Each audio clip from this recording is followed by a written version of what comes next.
Last video में हम लोगों ने समझा था कि हार्डवेयर सॉल्यूशन क्या होता है। आज के इस वीडियो में हम लोग समझेंगे कि स्केमेटिक जो होता है, स्केमेटिक क्या होता है और स्केमेटिक को किस तरह से आपके लिए वो हेल्पफुल रहने वाला है। आपके पास में मोबाइल रिपेयर आता है, मोबाइल रिपेयरिंग में काफ़ी सारे कंपोनेंट्स होते हैं, उन कंपोनेंट्स की वैल्यू ना पता होने के कारण हम लोग रेंडमली कोई भी कंपोनेंट उठाकर वहाँ पर लगा देते हैं और उसके कारण हमारा मोबाइल ऑन नहीं हो पाता है। तो स्केमेटिक आपको बताता है कि कौन से कंपोनेंट का क्या वैल्यू है और आप कहाँ से इसे निकाल कर लगा सकते हैं। तो यहाँ पर हम लोग मोबाइल ओपन करते हैं। मोबाइल फोन्स में कोई भी मॉडल्स आप ओपन कर सकते हैं, जो मॉडल्स आप ओपन करना चाहें। जैसे मान लीजिए मैं यहाँ पर Xiaomi का कोई भी मॉडल ओपन कर लेता हूँ। Xiaomi में मैं यहाँ से ओपन करता हूँ। चलिए मैं यहाँ से Redmi 9 Lite ओपन कर लेता हूँ। Redmi 9 Lite ओपन करने के बाद में यहाँ पर देखिए स्केमेटिक एंड सर्विस मैनुअल यहाँ पर लिखा हुआ है। तो पहले मैं यहाँ पर बिटमैप, हार्डवेयर सॉल्यूशन और डायोड, ये सारे फीचर्स मैं आपको बता चुका हूँ पहले ही। और अब हम लोग देखते हैं स्केमेटिक एंड सर्विस मैनुअल। तो स्केमेटिक और सर्विस मैनुअल जैसे ही मैं यहाँ पर ओपन करता हूँ तो यहाँ पर मेरे पास में दो ऑप्शंस ओपन होकर आते हैं। एक पर लिखा है लेआउट और दूसरे पर लिखा है स्केमेटिक। तो वन बाय वन हम लोग दोनों फीचर्स को समझते हैं यहाँ से। तो यहाँ से मैंने लेआउट ओपन किया। लेआउट में क्या होता है कि आपका जो मोबाइल है, मोबाइल का एक लेआउट मिलेगा आपको, मतलब कि कौन सा कंपोनेंट कहां पर लगा हुआ है उसका लोकेशन आपको मिलने वाला है। हालांकि ये आपको हार्डवेयर सॉल्यूशन बिटमैप के अंदर भी मिल जाता है, बट बिटमैप के अंदर कभी कभी कुछ गलतियां मिलती है आपको, जो कि आपको यहाँ पर लेआउट के अंदर नहीं मिलने वाली है। कुछ कुछ गलतियां हो जाती है। गलतियां क्या मिलेगी आपको, जैसे कि कहीं पर कैपेसिटर लगा है वहां पर आर लिखा हुआ मिल सकता है, मतलब कि डिनोटिंग लेटर रजिस्टर का होता है, बट कुछ गलतियां यहाँ पर मिलती है। तो अगर ऐसा कुछ है तो आप लेआउट के अंदर से जरूर देख सकते हैं। तो लेआउट में आप देखेंगे तो देखिए बोर्ड जैसा आपको लेआउट दिख रहा होगा यहाँ पर। तो कौन सा कंपोनेंट कहाँ पर लगा है, जैसे मान लीजिए यहाँ पर हम लोग देख रहे हैं, यहाँ पर देखिए सी से स्टार्ट है, C1341 लिखा है, तो इसका मतलब कि ये आपका यहाँ पर कैपेसिटर लगा हुआ है। इसके बाद में हम लोग यहाँ पर देखेंगे तो देखिए काफी सारे यहाँ पर L मिल रहा है आपको, L1312, इसका मतलब कि यहाँ पर कोयल लगा हुआ है। यहाँ पर U से दिखाया गया है, इसका मतलब कि यहाँ पर IC लगा हुआ है। तो इस तरह से जितने भी कंपोनेंट्स हैं सभी कंपोनेंट्स के डिनोटिंग लेटर के साथ में उसका एक लोकेशन बताया गया है कि कौन सी लोकेशन पर कौन सा कंपोनेंट आपको मिलने वाला है। इसके बाद में हम लोग यहाँ पर देखते हैं स्केमेटिक। तो स्केमेटिक में क्या है, इन जो भी कंपोनेंट्स आपको रिपेयर करने हैं या फिर यहाँ पर जितने कंपोनेंट्स दिखाए गए हैं उनकी वैल्यू आपको लिखी हुई मिलेगी। तो स्केमेटिक बहुत इंपॉर्टेंट है आपके लिए समझना। तो यहाँ से देखिए लेआउट है।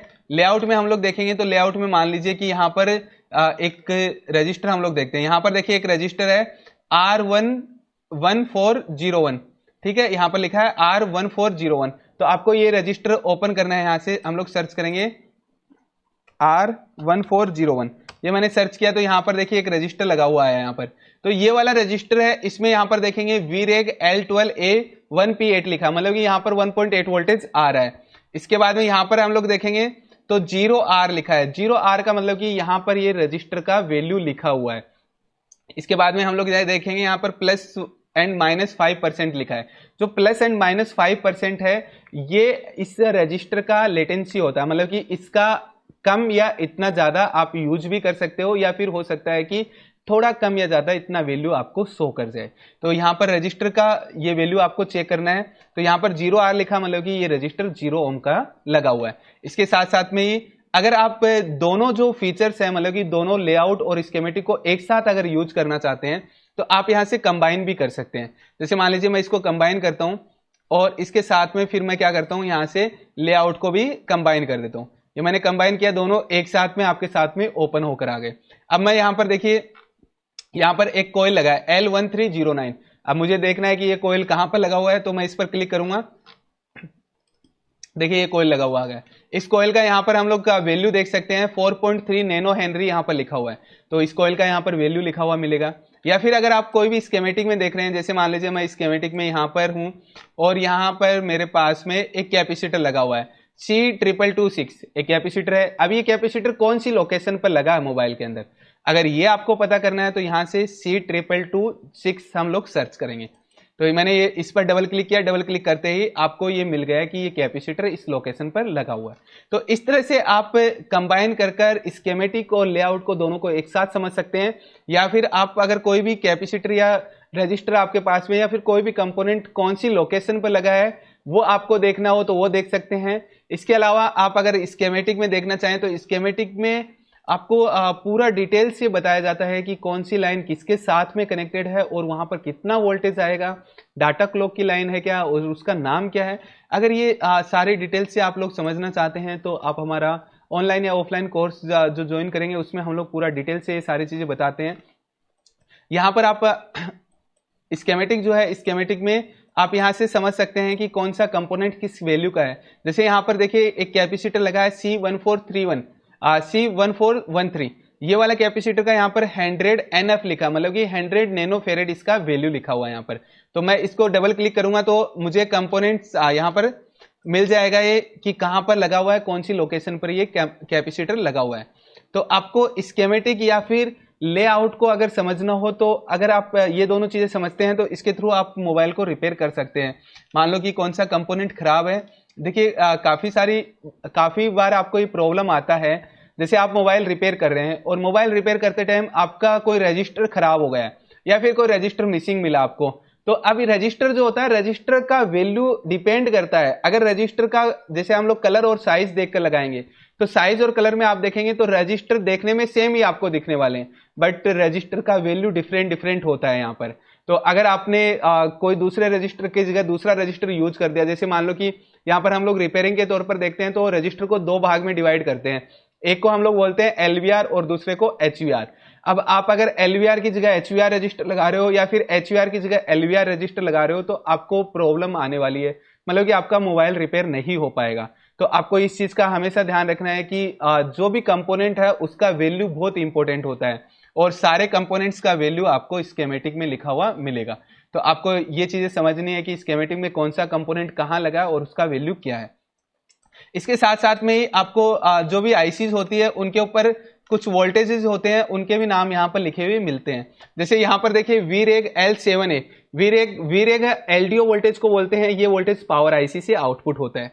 इसके बाद में L7A लिखा है, यहाँ पर L का मतलब एलडीओ है, 7 मतलब कि 7 नंबर का एलडीओ है और A का मतलब कि एक से ज्यादा अगर पावर आईसी कोई मोबाइल में यूज होती है तो वहां पर आपको ABC इस तरह से मिलता है। इसके बाद में यहाँ पर 1P2 लिखा है, इसका मतलब कि 1.2 वोल्टेज इस लाइन में आपको मिलने वाला है। तो इस तरह से ये कोडिंग की जाती है और इस कोडिंग को आपको समझना है और उसी के अकॉर्डिंग आप फिर ये सब चीजें समझ सकते हैं। तो देखिए इस कोडिंग को आपको समझने के लिए या फिर यहाँ पर कुछ शॉर्ट नेम यहाँ पर दिए गए हैं। जैसे स्कीमेटिक है, स्कीमेटिक में यहाँ पर आप देखेंगे तो कुछ शॉर्ट नेम यहाँ पर आपको मिल रहे हैं। जैसे यहाँ पर हम लोग देखते हैं, यहाँ पर लिखा है एक्सोआईएन लिखा है। अब हमें नहीं पता एक्सोआईएन का फुल फॉर्म क्या है, तो ये काफी सारी प्रॉब्लम्स आपके सामने आ सकती है। बट मैं आपको यहाँ पर हर एक का जितने भी यहाँ पर नाम यूज किए जाते हैं उसकी शॉर्ट फॉर्म यहाँ पर लिखी जाती है, उसका फुल फॉर्म क्या होता है वो भी मैं आपको यहाँ पर बताऊंगा। तो अभी के लिए हम लोग यहाँ पर समझते हैं कि स्कीमेटिक और बिटमैप, तो यहाँ पर स्कीमेटिक और लेआउट। तो यहाँ पर लेआउट का मतलब आपको समझ में आया कि मोबाइल का मदरबोर्ड आपको मिलने वाला है और मदरबोर्ड पर कौन सा कंपोनेंट कौन सी लोकेशन पर लगा हुआ मिलेगा, ये आपको लेआउट में बताएंगे। और स्कीमेटिक में बताएंगे कि कौन से कंपोनेंट का क्या वैल्यू है और कौन सा कंपोनेंट किसके साथ में कनेक्टेड है, ये आपको स्कीमेटिक में मिलने वाला है। तो स्कीमेटिक और लेआउट बहुत ही इंपॉर्टेंट है मोबाइल रिपेयर करते टाइम। मैंने आपको स्कीमेटिक और लेआउट के बारे में बताया, आई होप आपको ये समझ में आया होगा। नेक्स्ट वीडियो में मैं आपको बताऊंगा कि यहां पर जितने भी शॉर्ट नेम यूज किए गए हैं उन शॉर्ट नेम का फुल फॉर्म क्या होता है। तो ये भी आपको बोर्नियो के अंदर मिलता है, ये भी मैं आपको अभी इस नेक्स्ट वीडियो में बताऊंगा कि कैसे कैसे आप चेक कर सकते हो और उन नेम से आपको पता चल जाएगा कि इसका क्या मतलब होता है। काफी सारे यहाँ पर नाम यूज किए जाते हैं, जैसे यहाँ पर CLK यूज किया गया है, डाटा यूज किया गया है, रीसेट यूज किया गया है, यहाँ पर VDD यूज किया गया है। तो ये आपको नहीं समझ में आ रहा कि इसका नाम क्या है, अगर शॉर्ट में लिखा है तो अगर इसका फुल नेम देखेंगे तो उससे आपको समझ में आ जाएगा कि ये वोल्टेज का लाइन है या फिर किस चीज का लाइन है, यहाँ पर क्या क्या यूज होने वाला है, ये सारी चीजें आपको नेक्स्ट वीडियो में पता चल जाएगी। तो ये इस वीडियो में हम लोगों ने ये सब चीजें समझी। नेक्स्ट वीडियो में हम लोग देखेंगे कि इन सभी का फुल नेम कैसे आप पहचान सकते हो या फिर आपको फुल नेम कहां पर मिलने वाला है। नेविगेशन हब, एक कदम बेहतर कल की ओर।